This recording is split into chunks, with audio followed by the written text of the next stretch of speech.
I think so. Teeth okay? What's that? Teeth okay? Yeah.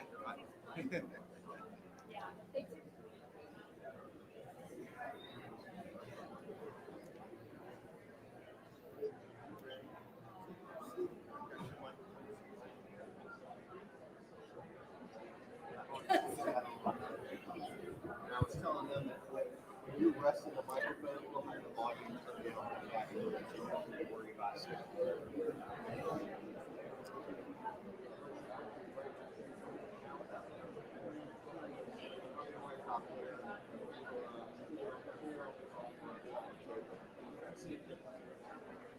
I put this underneath. This Yeah. is my backup, just in case Yeah, I hear you.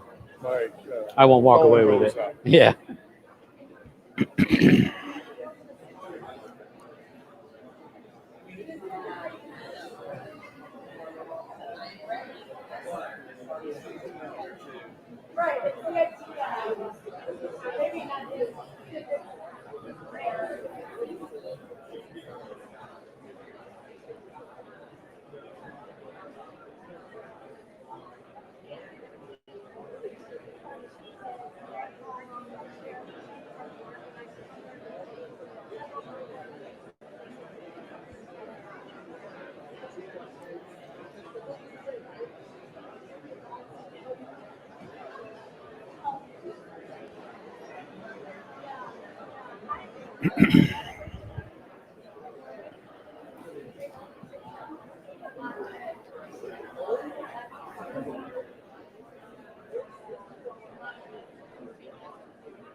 Good afternoon, everyone. Good afternoon, and welcome to the Columbus Metropolitan Club.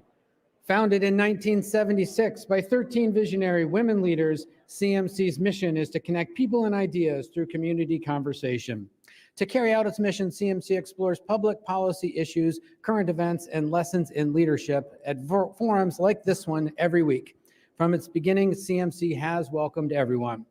I'm Doug Buchanan, Editor-in-Chief of Columbus Business First, and I'm also a proud member of the CMC Board of Trustees and Chair of the Program Committee, which helps CMC choose its forum topics. I'm so pleased you're all with us for today's forum, the annual State of the Workforce. This is also the third at our new venue. For those of us joining us by live stream, we're coming to you today from our beautiful new home in Columbus's Italian village, the Ellis. Welcome to everybody, and let's welcome the Ellis.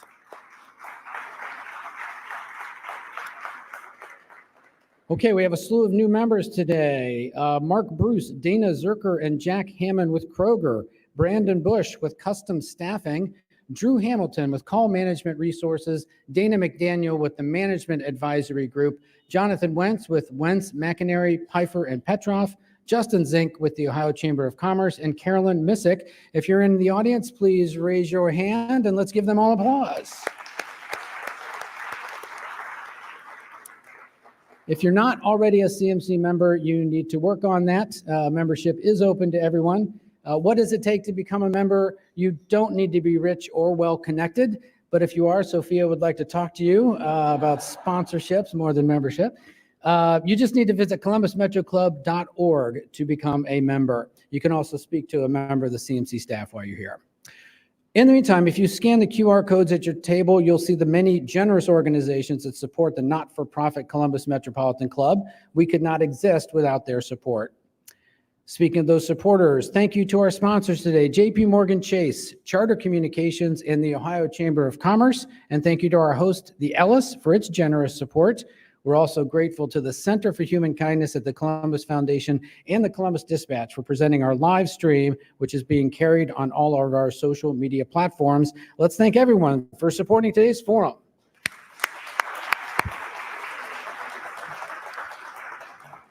Okay, on to the forum. Can hidden workers alleviate Ohio's current workforce woes? According to a recent Dayton Daily news report, Ohio has an enviable challenge: 2 job openings for every unemployed worker. So-called hidden workers might be part of the solution. They are eager to jump into the labor pool, but they find themselves blocked by prejudice, bulky application processes, inflexible schedules, poor transportation, language struggles, and other barriers. Today, we will learn how Central Ohio businesses can open the employment door to these workers who are ready to rejoin the workforce.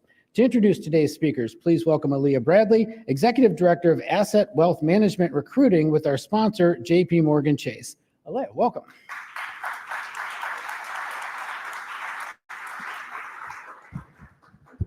Thank you so very much, Doug. Good afternoon, everyone. As mentioned, my name is Aaliyah Bradley, and I work for JP Morgan Chase. And a revision to my title is I lead DE&I sourcing, events, and engagement. JP Morgan Chase is committed to supporting the workforce, not only in Ohio, but every community that we support globally. One of our efforts is a second chance efforts that is good not only for our economics, it's good for our families, and it's good for our employers. We're making significant progress reducing barriers of employment by banning the box and helping advocate successfully for policy changes.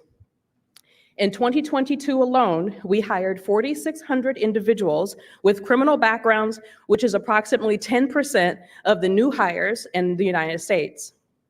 There is much work to be done, though. As a founding member of the Second Chance Business Coalition, we continue to help get more involved in businesses involved by hiring and supporting communities with or individuals with criminal backgrounds.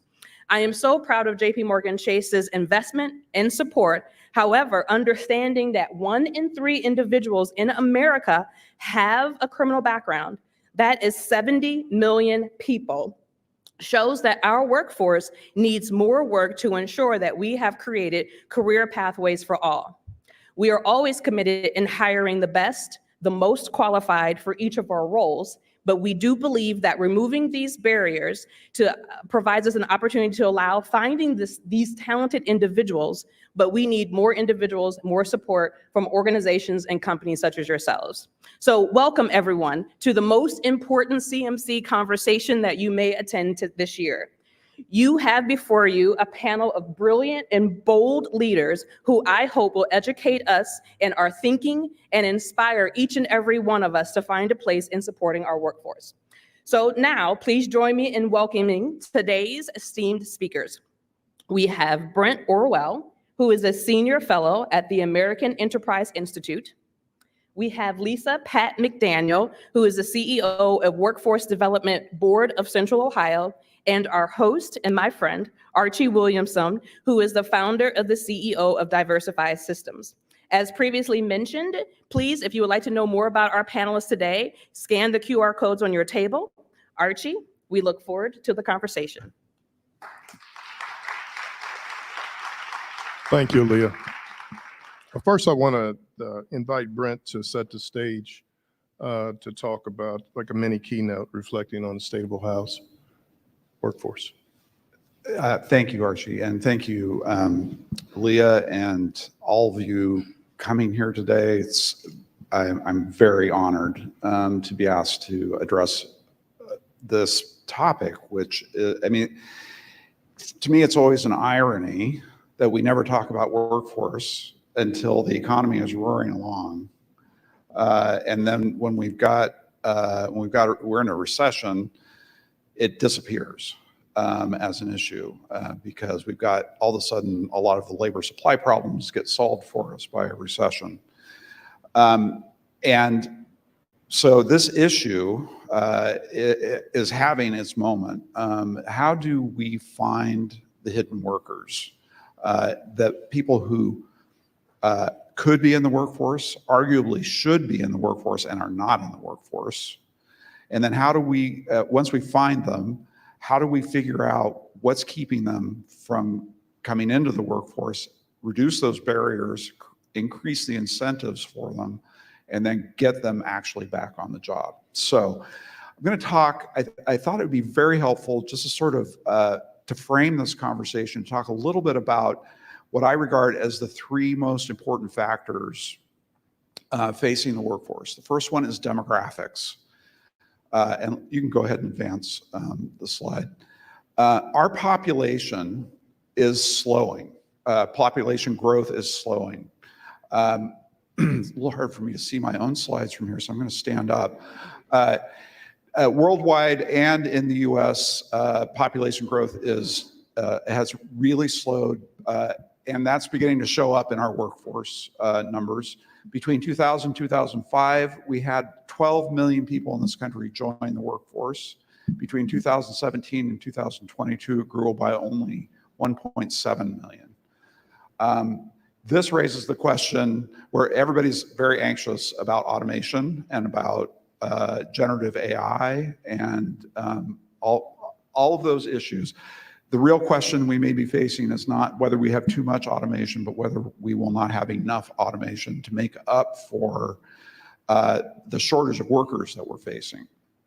You go ahead and advance. So where is this worker shortage coming from? The single most important factor is the decline in male labor force participation. That chart at the bottom shows basically from the late 50s, early 60s to the present in terms of male participation in the labor force. And you can see that it has been a long, steady, sometimes slow, sometimes faster decline in male labor force participation. In the 1960s, if you were between the ages of 18 and 55, 90% of men were in the workforce. Today, we're down into the high 70s, low 80s. And that's a big problem for our economy. What happened to the men? Second big issue is the retirement boom. That's the chart on the right. You can see that during the pandemic, we essentially had 2 years worth of retirements in 1 year. As people who were close to retirement age called it quits. You know, it was too dangerous. Maybe their 401ks were up and they didn't need to, you know, it's like, I'll just retire a few years before I plan to. But that's also exerted a lot of pressure on the labor market as those retirees have unexpectedly left the market, left the labor force. The other thing is the effect of the pandemic. And we're very blessed that we can all be here together. It's great to be able to do that. And it makes us forget that pandemics are never really over. They leave marks on, and one of the marks they leave is on the labor force. We've got hundreds of thousands of people now with long COVID who are going to have a very difficult time navigating a return to the workforce. Next slide. So I said there were these three factors. The first is demographics. The second is technology, and particularly artificial intelligence and the way that it is ramping up, powering up inside the economy. This chart shows the blue bars are where we were in November with ChatGPT. The green bars show the improvement between GPT-3 and 4. And you can see that just in a few months, in some areas, these are all standardized tests, types of standardized tests across the bottom. In some areas, the improvement was exponential. The one that's circled there is the unified bar exam. I would not have used ChatGPT to appeal a parking ticket at 3.5. I think I could go to the Supreme Court with GPT-4. So you can see how much better it's gotten. So this is creating a lot of anxiety. 80% of all jobs are exposed to AI, meaning that some of the tasks of those jobs are going to be changed. 20% are fully automatable. Like they go away. And the irony to all of this is that AI actually hits harder at the top of the skills curve rather than at the bottom. The more education you have, the more likely your job will have components that will be automated. Go on to the next. So this is the skills part of the triangle that I wanted to talk about. We have demographics, technology, now skills. This is from a study that IBM did that shows the change between 2016 and 2023 and what CEOs say are the most critical skills. And you can see in this chart, this just came out a couple of weeks ago, STEM skills in 2016 were at the very top. They've now dropped to 12th place in terms of what CEOs are looking for. And then at the top, you have what are called soft or non-cognitive skills that have gone from the middle importance way up to the top. And this is what employers are saying is their greatest need, the things that are most important moving into the future. You can go on to the next one. So this brings us to what do we do about that? And I call this a skills double helix. Technical skills are the kinds of skills that you go into a classroom and you sit down and you learn. And that's where we put most of our time, effort, energy, money is into training people with those kinds of skills. But we just learned from the employers that it's actually these non-cognitive skills that are the top priority. And they are not things that you learn in classrooms typically. Those are things that you learn in life. And they effectively add up. Those non-cognitive skills are the skill to learn new skills, and that is the skill for the future. That's as much as we can say right now. There's too much change. We don't know what kinds of skills are going to be needed, but what we do know in that environment is that we need to have people who can learn new things, and that is the most important skill that we can have. You can go on to the next.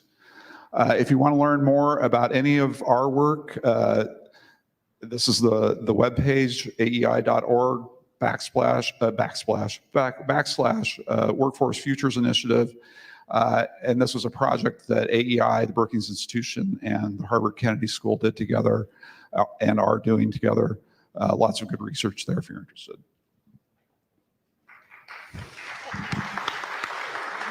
Great job, thank you. So Lisa, to kind of piggyback off of that, what people require in order to build the right capacity, skills for prosperity moving forward? Well, I mean, I would completely agree with you that the skill is the skill to learn new skills. And we've talked about this in workforce, this continuous ability to continuously learn, the other C's like communication and critical thinking, the ability to collaborate in teams. But continuous learning is got to be the skill that we instill in people, young people coming up. And we got to convince older workers that they have, and that they have to be willing, I think, to jump off and learn those new skills. And in the past, we all know the stereotype, right, of the person who retires because the newest system comes in and they're like, yeah, I'm not learning this. Time to retire. But we can't have that. From what I see, is we need to retain those workers as well.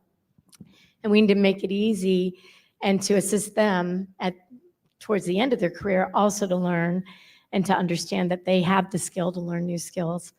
So that's what I would say. Yeah, I mean, it's in psychology they call it cognitive flexibility, right? Like as we age, learning becomes harder. It's much harder to learn a foreign language at 20 than it is at 5 or younger. You can, our brains are less plastic than as we age, and that means taking up new technology is really quite difficult. And so we have to set an expectation, I think, that the job market is going to change, that your job is going to change, and it's going to require you to be able to do new things, and that cultivating kind of that spirit of openness to change and flexibility around change is important. And I'll tell you, I've got a couple research assistants who are in their 20s. They don't want to learn it either. They don't want to learn AI. It's like, I got too much other stuff to do. You want me? When am I supposed to learn how to do this? It's like, you got to dive in. You got to just try. You've got to try to pick this stuff up, because, like it or not, it is going to be in your life for the rest of your life. Would you agree that employers on the employer side also then have to support that time and investment to help people be open to change, be open to learning those new skills, so that some of the fear is taken away in having to learn it and having the time to learn it? It makes me laugh that you have 20-year-old, kids in their 20s going, I don't have time for that. Where in our office, we've been playing with GPT, so I feel pretty good about us older people doing that. But that there's an employer also responsibility in that, I think. Yeah, I hesitate to tell employers what to do, because I think that when you're trying to meet a bottom line, that's your priority, right? So you have to focus on what you've got to focus on. You've got shareholders, or you've got a board, or you've got a payroll to meet, whatever it is, that is the thing that's going to dominate your thinking. I think that that's part one. I think part two of this is that I think there are some perverse incentives in the system not to train, right? If I'm an employer, I train somebody, I have automatically increased their market value, then they can go somewhere else. So we need to figure out some ways of dealing with that, so that employers, it's worth it to them to not see their investment walk out the door. I think the second thing, and this is related to that, but the tax code treats investments in human capital quite different than it treats investment in plant and equipment, right? So you get a much more favorable tax treatment from the federal government for money that you spend on plant and equipment compared to what you do on the human capital side.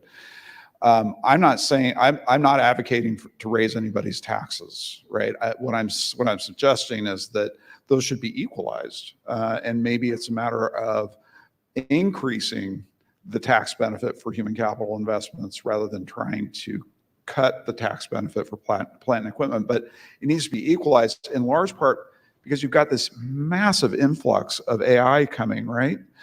There's already huge incentive in the system to automate and to replace human labor with machine labor. We don't need to make it happen any faster than it's going to happen. It's going to happen regardless, because there's so much benefit to businesses and to the economy more broadly to do it, right? So maybe we need to look at ways of kind of equalizing this so that employers are making a decision not based on the tax benefit, but when I look at the totality of my business, what's the best thing? Is it better in this instance to automate, or should I just upskill? Should I find ways of integrating human and machine labor that can actually keep people in their jobs and increase productivity? Great. So supporter worker practices and policies alone just won't take care of it, in your opinion? Supporter employer practices? No, again, employers are not social service agencies, right? They're not there. That's not their mission to deal with non-work related problems and challenges. They have a role in it, and they certainly see themselves as impacted by it, but we need, I think, a greater sense of ownership of these problems by the community as a whole, and not just looking to either employers or to schools. You know, they're going to fix these problems that are standing between people and their jobs and being able to retain employment. So no, I think that employers can make a difference, but employers are juggling a lot in a competitive economy already. Thanks. Lisa, this question's to you. Barriers related to transportation, childcare, and mental health often cause program participants to exit training programs early. Beyond adding new training options for potential workforce gains, how should we support candidates to ensure success? I think that the workforce system isn't alone. I think, as you were saying, right, it's a community. These are community issues that we need to solve as a community. So, and employers are part of that community, but I agree that they need to be solved as a community. And we've seen many of these issues were here before COVID, right? And we've said this time and again. COVID ripped off Band-Aids that we had to make some of these problems and these challenges for workers, for some workers better, but not for all workers. And so now that those Band-Aids are off, it's in our face. So if childcare is one of those, we need to be looking at innovation in a business model that's difficult, right? For parents to be able to work and to pay for childcare, quality childcare is expensive, and childcare workers are already paid very low. And so to say, well, we need to pay more for childcare, for when parents can hardly afford it as it is, even those who are making a good wage. And I remember those days, they weren't that far back. And then, you know, that doesn't, maybe that would generate more money to pay childcare workers, but then you would have more people being unable to afford it. But then you have childcare workers who are on benefits, benefit eligible because they're not making enough money. So I think these problems, if we really want everybody to work, who wants to work, who can work, to realize, you know, their own potential, then as a community, we've got to figure out how to solve these transportation and childcare problems altogether. So. Yeah, I can't add a lot to that. I mean, it's always the big three, you know, childcare, housing, and transportation are the things that are the most common barriers for workers. I mean, one thought to add on to this is that communities can't wait for the federal government or the state government to solve the problem. The community has to solve the problem. Get started solving these problems. And there are some great nonprofit groups out there that do work with employers, coalitions of employers, that really get into the weeds of, here's the problem that we as a business are facing, or our workers are facing, in terms of being able to remain engaged in the workforce. You know, there's a lot of workers over here and a lot of jobs over here and no transportation to connect the two. Well, these kind of organizations kind of go in and convene the conversation between the businesses and the public transit to solve those kinds of very fine-grained challenges that a group of workers and a business have. That's the kind of work that will sort of slowly work the knots, I think, out of the system. So what I think we're saying too is, so we have hidden workers in plain sight. Mm-hmm. They're not hiding. Yeah, right? they're not hiding. We just have not worked together to get them to where they need to go and where they can be seen and hired. Yeah.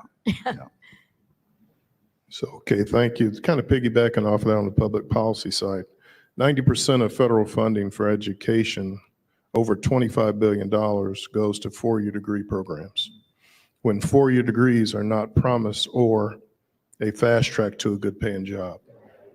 Should workforce programs and funding be a higher priority? So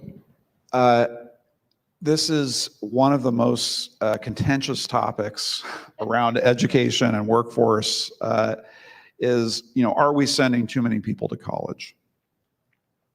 I don't see how you can look at what's happening and reach any other conclusion. We are sending too many people to college because about half of the ones that do go don't complete, and they leave with a boatload of debt without a degree.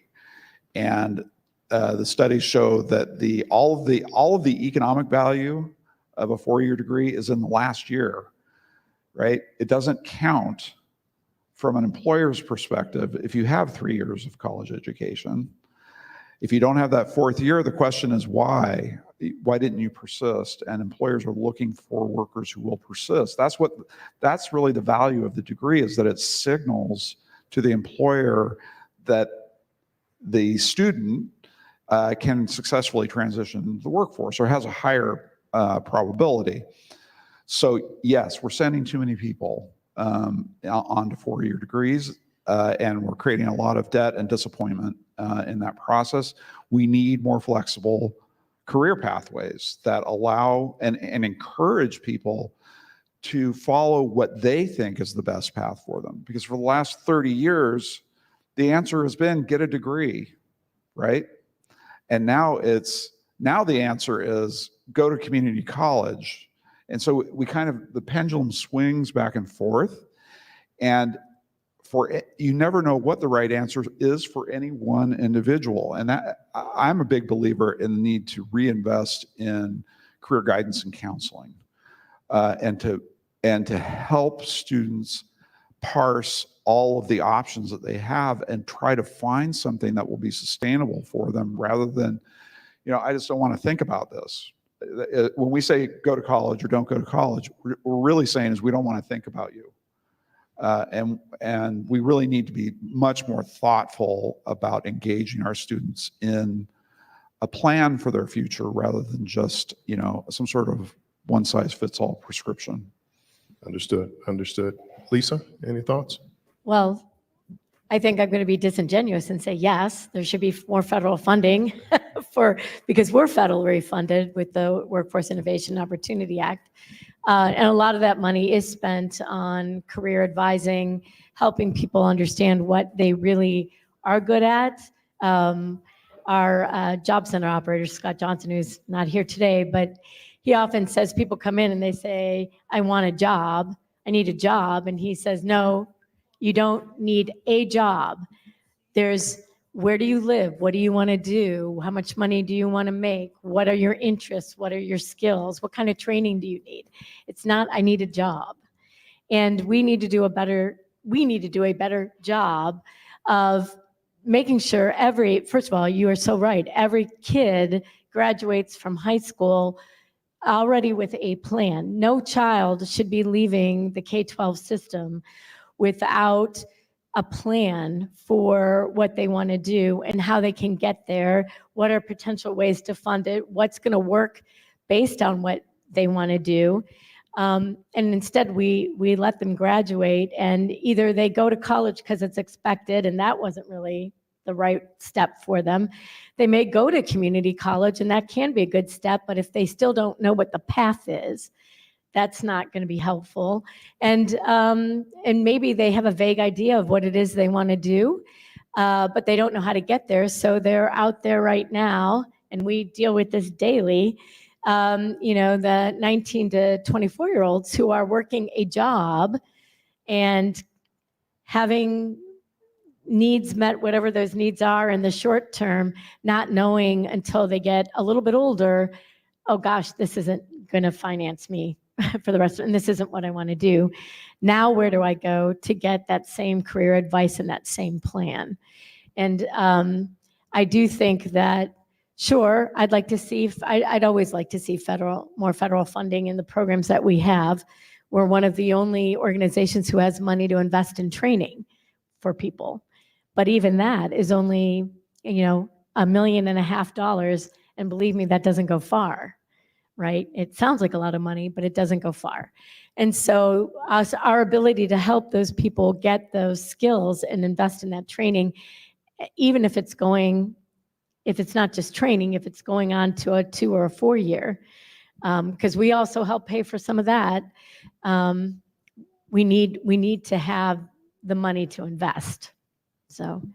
And let me, because I didn't answer that part of the question, the value of the federal workforce development block grant that goes out to the states, the value of that money has declined by about 90% over the last 30 years. So it doesn't get increased. And states are basically dealing with a dwindling resource because inflation and other costs are eating the value of it. So only Japan spends less money on its workforce development programs than the United States among the developed countries. We are number 2 at the bottom of that. It's remarkable how little as a percentage of GDP we're putting into training and supporting our workers. So, it's not, money isn't the answer, but it does help. And particularly if the money is well targeted. And that's what I think we need to really have the hard conversation about. The research and evaluation on workforce development programs, you have to look really hard to find measurable positive outcomes. That's not to say they aren't doing anything. I don't think that's the case, but we don't see huge returns. We're not putting much in, so why would we? But we don't see it. Where we do see returns, though, are in things like job counseling. Going back to that career counseling, career development, help me think about my training and my work. That actually does produce results. It helps workers get to the next step. And so when we think about adding money to the system, we should be thinking about adding it to things that we know can make a difference. The other thing that makes a difference is sector-based employment training strategies, which has a huge component of career guidance and counseling. So you're going to hear that thought from me over and over again. Like, we do not spend enough time and energy and money on engaging people about what they want to do with their lives. Right. Thank you. So it's 12:35. Okay. And Doug is putting his finger up. But we'll move to questions from our live stream and in-person audience in a few minutes. If you have a question, please make your way to the microphone now. If you're watching online, please type your question into the chat. Before we take an audience question, I have one final question for both. I'll start with Lisa. Lisa, what specific programs in Central Ohio do you think have been most effective in helping populations of color re-enter the workforce? Are there programs in Central Ohio that could serve as models for other parts of the state or vice versa? I'm going to actually hold up a program that the board itself does not sponsor, but that we like to support, and that's Building Futures. That's a pre-apprenticeship program.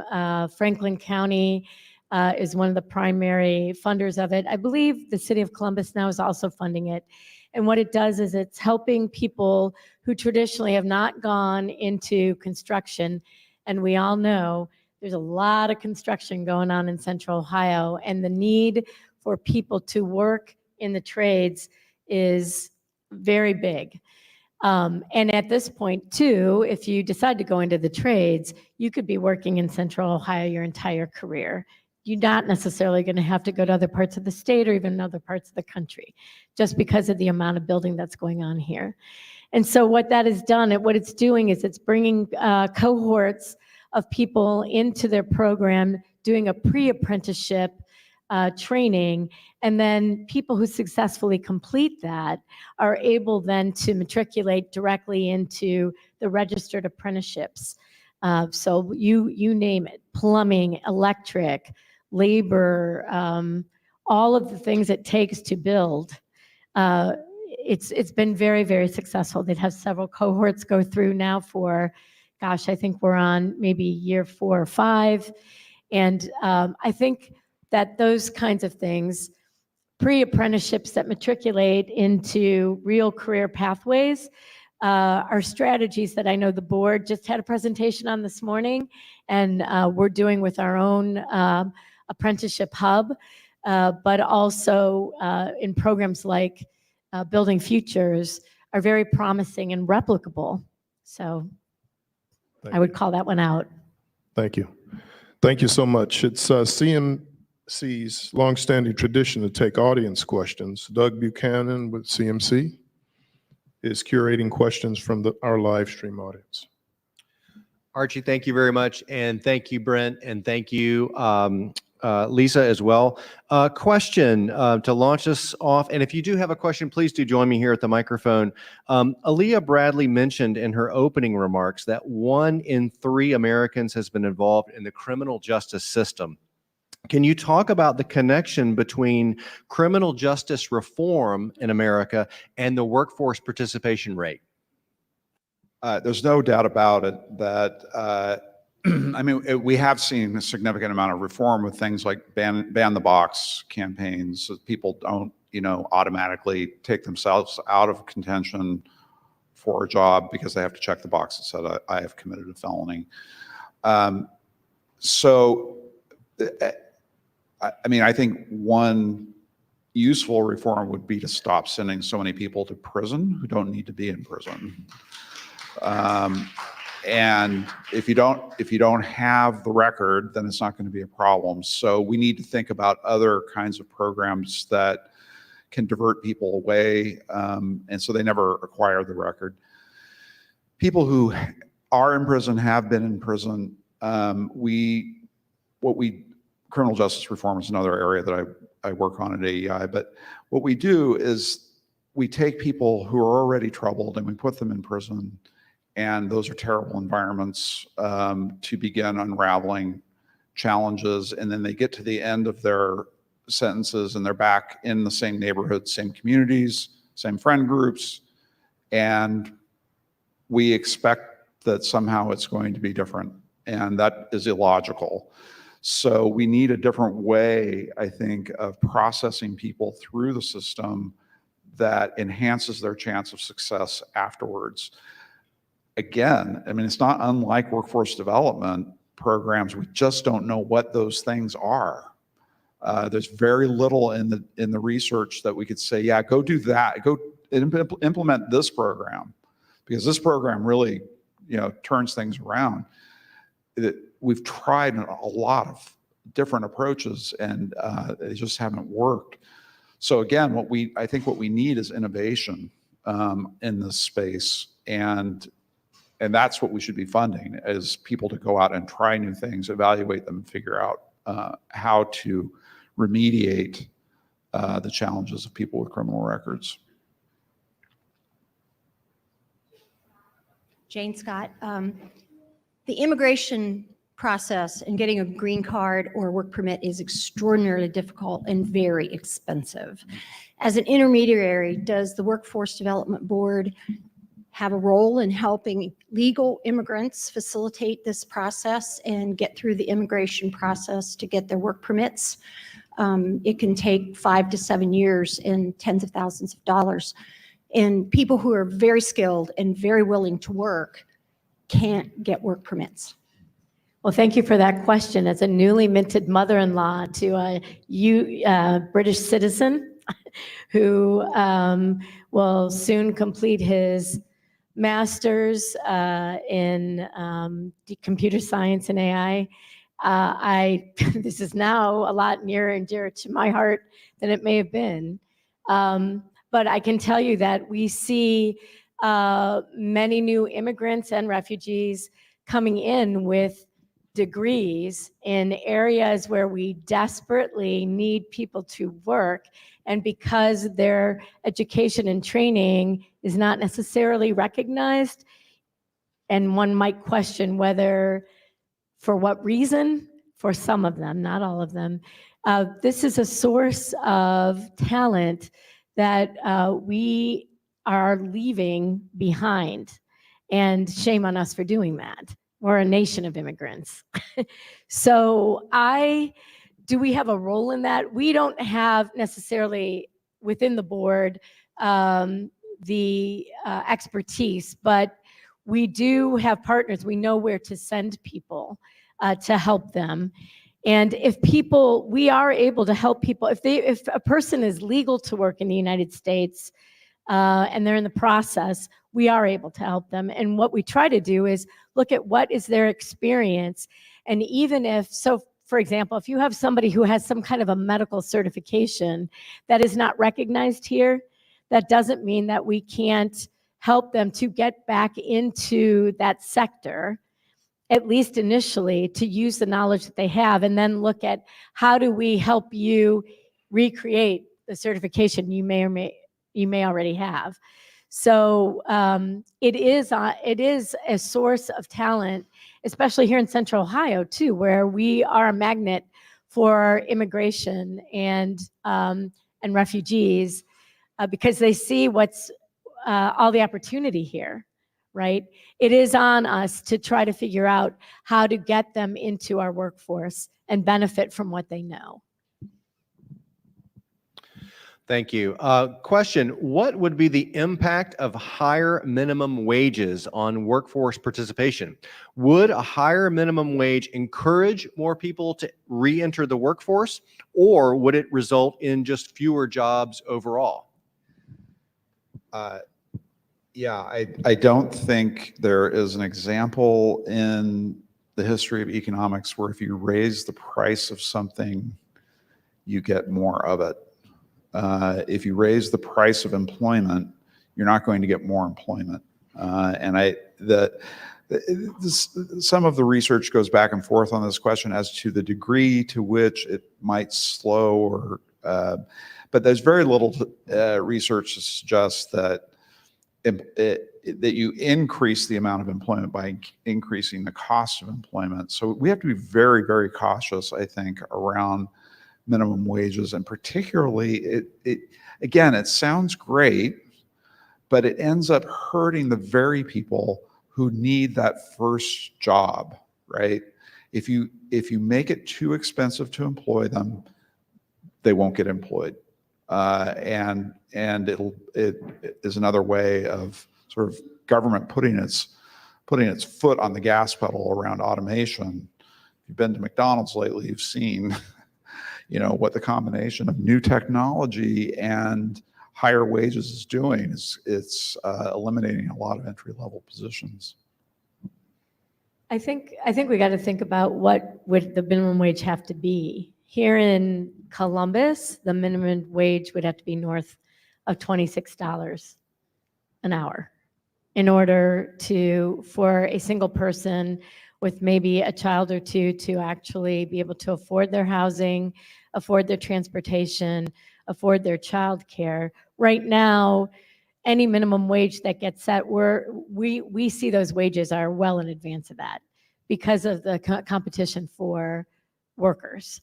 So the jobs that we promote at the job center, the lowest are going to be somewhere around 18, maybe, and most of them are north of 20 to 22 now.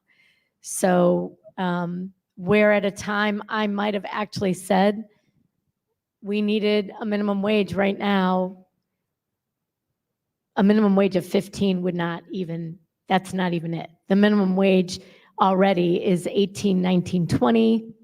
And if you really want to address everybody's needs, somebody's individual needs, they need to be making north of 26. Okay, hi, I'm Laura Fish with Applegate Talent Strategies, and I really love your term cognitive flexibility. That resonates with me, that is what's needed today. And I hear that we're doing a lot of work in the workforce side of things, helping shape people up to how they need to be and helping them to be flexible.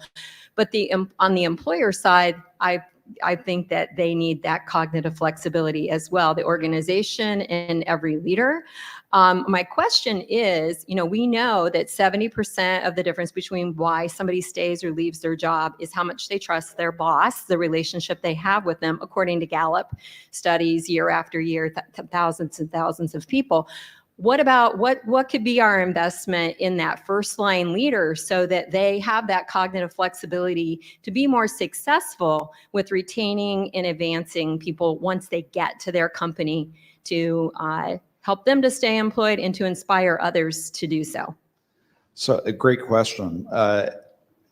So it's interesting that when we talk about job training, we're always talking about workers, like workers need skills, workers need to change, and workers.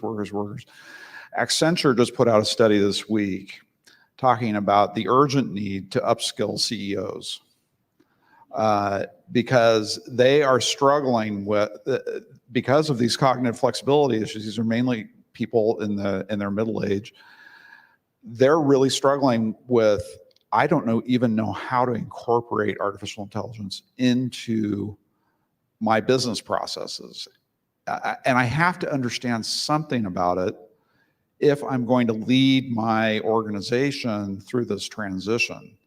So this all fits with what I said earlier about how AI hits at the top of the skill distribution more than at the bottom.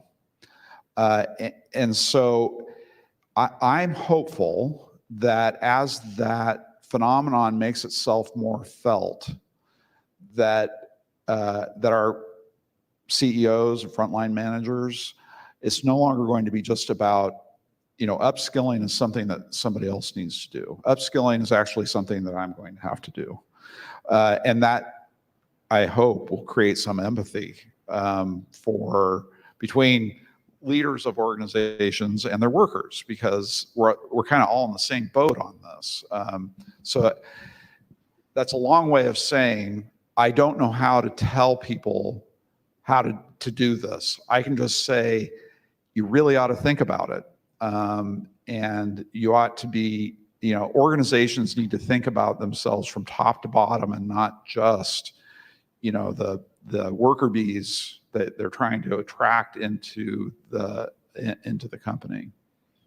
The other thing I would add is that, something that we think about at the board too is culture, and helping employers understand the culture of their workforce. How are they? Is it a welcoming environment? Is it a place somebody wants to get up to and go to? And, one of the initiatives that we have is we've partnered with the Columbus Chamber to do what we call next level DEIA, or as we call it within our office, the DEIA incubator, which is really focused on how do we help mid-size employers who don't even really have an HR department, or the HR department is the owner or the owner's family, is how do we talk about how do you improve your culture overall so that you are able to attract a diverse talent pipeline, and people want to stay there once they get there. And when there's competition for people, you can't come to me and say, people aren't working, they don't want to work for me. No, they don't want to work for you. And you need to look at why that is. Not that, they're sitting at home on the couch saying, I just don't feel like working for anybody today. So, I think that's another piece of that. And that certainly goes from top to bottom, CEO, first line, anybody who's interacting with anybody in an organization. So.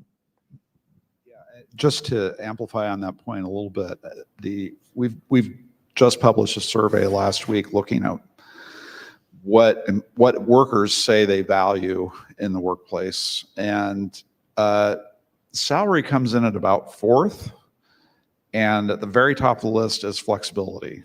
Workers want flexibility.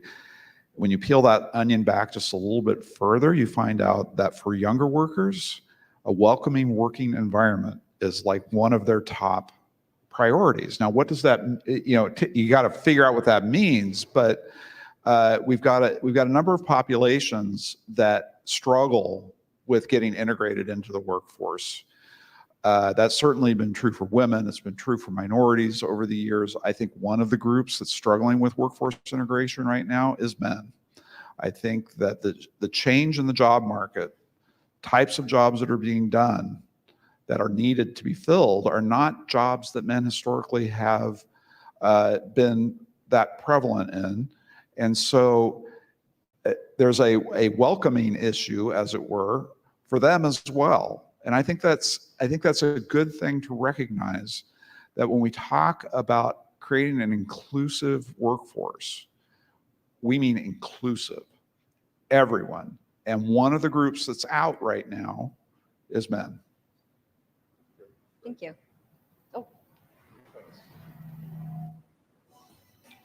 Thank you. I think we have just a couple of minutes left, about 3 minutes left. We'll try to get to both our remaining in-person questions. Hello, I'm Kyle Otterhahn. I have a question for Mr. Orell today. So I got caught up on you mentioning that employers are not social service agencies.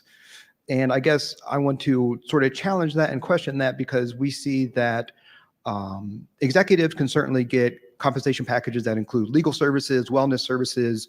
White collar workers get relocation assistance and other family assistance. So why can't we see social services as a part of employee benefits and total compensation for workers who are at the margin at the lowest level?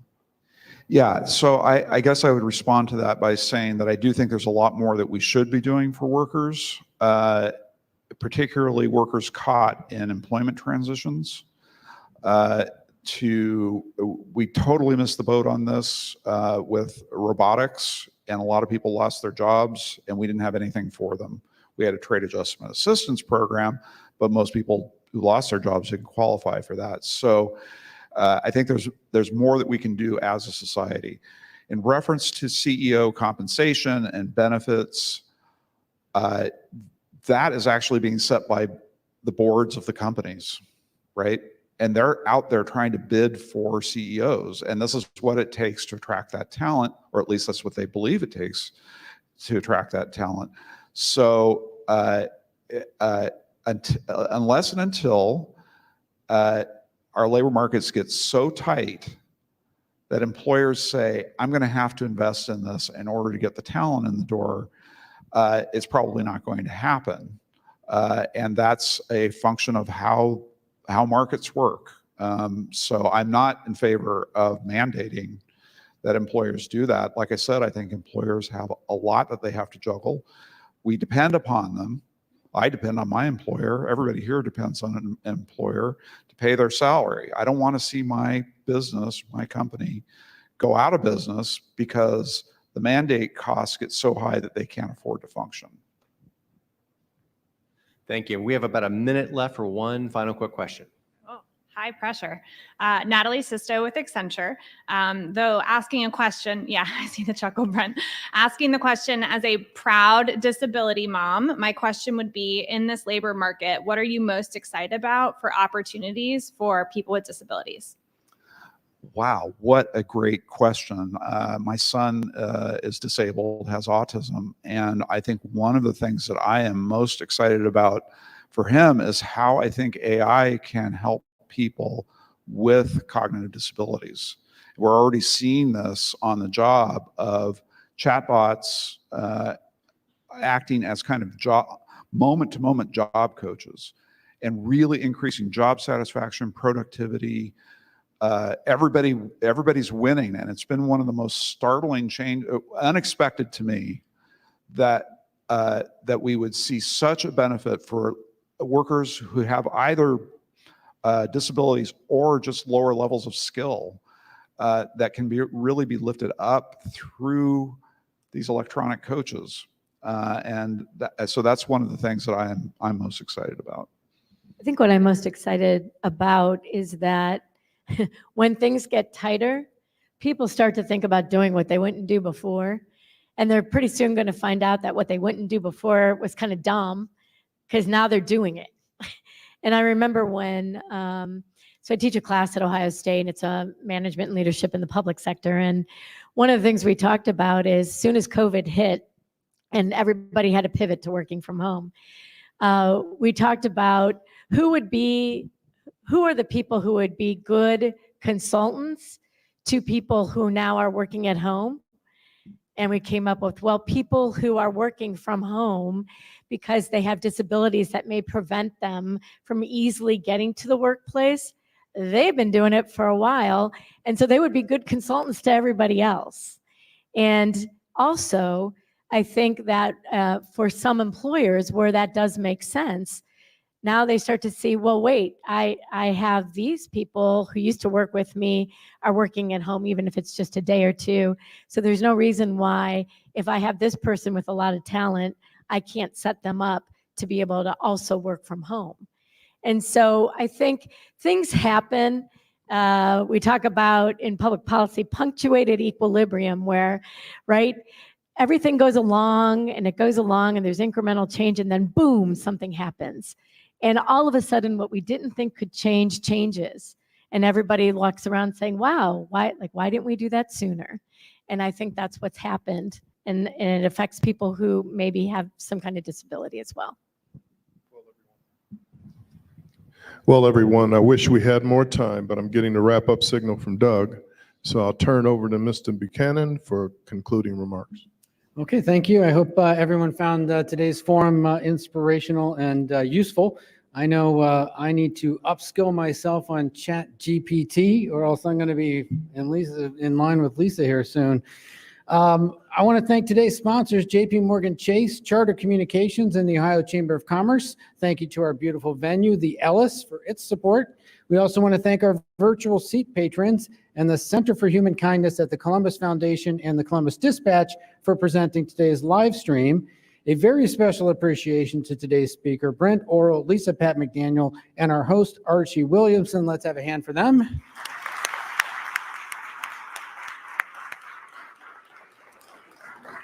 Please make plans now to attend next week's evening forum. It's a new era for Columbus Art Museums. It will be right here at the Ellis, but the doors will open at 4 p.m. for a 4 to 5:30 chat with the new leaders of the Columbus Museum of Art and the Wexner Center for the Arts. Hope to see you then. Have a great afternoon, everybody.